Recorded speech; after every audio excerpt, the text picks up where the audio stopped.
Which two conditions among following is the violation of code of conduct? First one, the candidate distributes items of household use. Is this in accordance with code of conduct? No. Promise made to resolve the water problem if elected. Yes, this is in accordance with the code of conduct. To go from door to door to meet voters and request them to vote. This is again in accordance to code of conduct. To appeal on the basis of caste and religion to get support. This is a violation of code of conduct. Why is it required?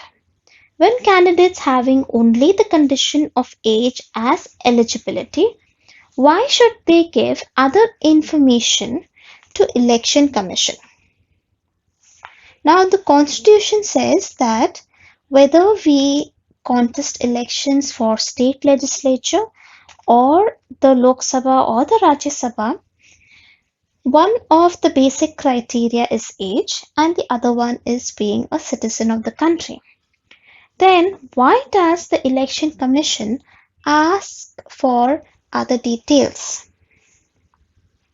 Now, one of the reasons for this is that the Election Commission is trying to make sure that people who are not eligible or people who indulge in crimes, who are corrupt, who indulge in communal violence, who are not honest, such kind of people should not participate in elections. That is one of the reasons why all this kind of information is collected by the Election Commission. Look at the second question. Why are the candidates required to give information of their property to Election Commission? Now the candidate has to give the information about his assets, both movable and immovable. Debts to financial institutions, tax status, income, and wealth to the Election Commission at the time of election. With this information, the Election Commission tries to control the misuse of money power in elections.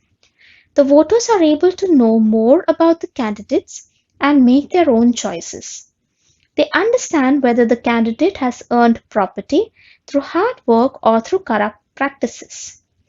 It is also important that the representatives they elect are honest, trustworthy, efficient, who respect public opinion and work towards the welfare of people. Restructuring of constituencies. Now, what is this? What does restructuring mean? Now, creating constituencies responsibility is with the Delimitation Commission of Election Commission. So, under the Election Commission, there is another commission called the Delimitation Commission. Now, what it does is that it divides the country into a number of constituencies. At present, there are 543 constituencies, and therefore we have 543 members because every member represents one constituency. Code of conduct.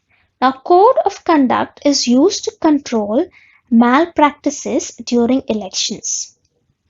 Code of conduct explains the rules that are to be followed by the government, the political parties, as well as the voters. Challenges in conducting free and fair elections. The first is misuse of money. Misuse of money takes place to a great extent during elections. The Election Commission has to take several measures to stop such a misuse of money. Next one. Many political parties give tickets to candidates with criminal background. This results in criminalization of politics. The Election Commission also faces problems in ensuring that elections are conducted in free environment. Another major challenge is violence during elections. The extent of violence has increased during elections. All political parties should help the Election Commission to control this violence. Family monopoly. Now, to retain continuing influence on politics, leaders give election tickets to their own relatives. This practice creates family monopoly in politics. Now, how political parties suffer due to family monopoly in the party? What do you think, children? How will the political parties suffer? Now, many times it can happen that because of this family monopoly, political parties will not give tickets to candidates who are deserving and who might give these tickets or these seats to members of their own family. Because of this, we see that genuine candidates who can work for the welfare of the people are sidelined. What do you understand by the system of one vote, one value? Now, the Indian Constitution has given right to vote to all Indian citizens. Now, this right is given to those who are above the age of 18. Every single vote counts. Why? Because one vote means one person who votes can vote only one time, so has only one value. One person cannot keep voting again and again. So this one vote that we put or that we give, it elects representatives. But at the same time, since we can do it only once, that is why it has only one value. Now look at the graphs on the screen. Now we feel that there are only one or two parties who indulge in this family monopoly. But it is not true. A number of parties have this monopoly in their parties going on. Now, if you see the first graph, it is comparison between two national parties, BJP and Indian National Congress, INC. The light blue color is INC and the dark one is BJP. We see both the parties have candidates or have representatives who have come from families who are already in politics. If you see the second graph shows smaller parties who also have this family monopoly going on within their parties. We have the Communist Party, we have the Jammu and Kashmir National Conference, Lok Jan Shakti Party, all these parties also have family monopoly. Now, elections is a continuous process. Because times are changing, this process also has to change according to time. So, some reforms that can be undertaken are to increase participation of women in politics. The political parties should give 50% candidature to women candidates. Political parties should not give candidature to candidates having criminal background. The government should take care of election expenses to ensure that parties will not make misuse of money and mismanagement of money during elections.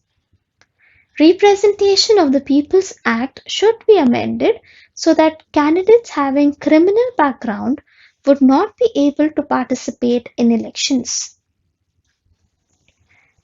Now, there are different types of elections. The first one is general elections. General elections means they are Lok Sabha elections held after every 5 years. Midterm elections. Now, if the government loses its majority before its 5 years is complete, or if it is a coalition government, and if some party withdraws their support, which would lead to loss of majority, then elections are held again. Now, this type of elections are known as midterm elections. The next type is by-elections.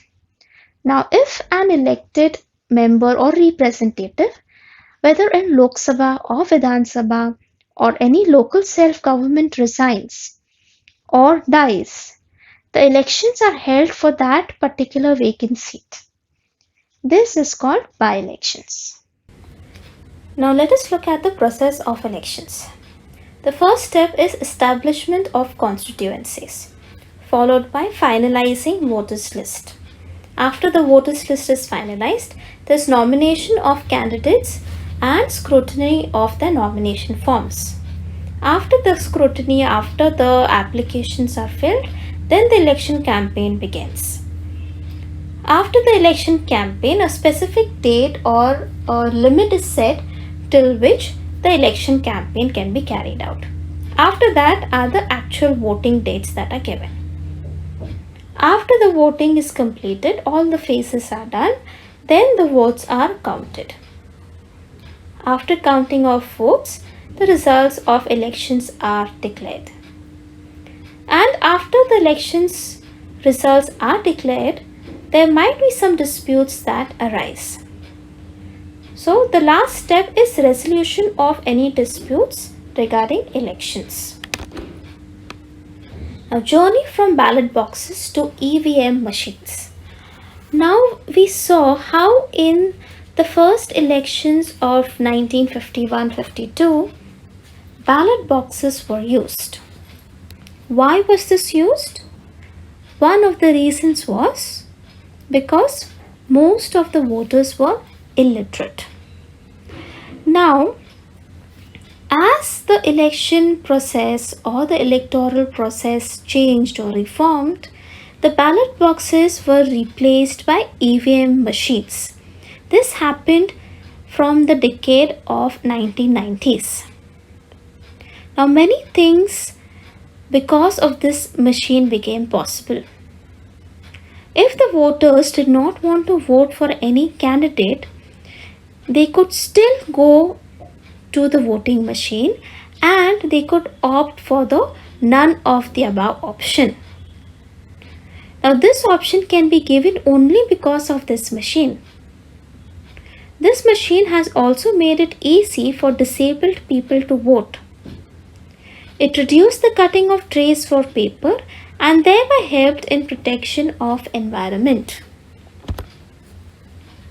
Now, Election Commission established an expert committee on 8 October 2010. It was decided to add a new voter facility, voter verified paper audit trail in EVM machines. All political parties supported this. Because of this facility, the voters can verify whether the vote cast is registered properly. The purpose of this important step is to stop malpractices in elections.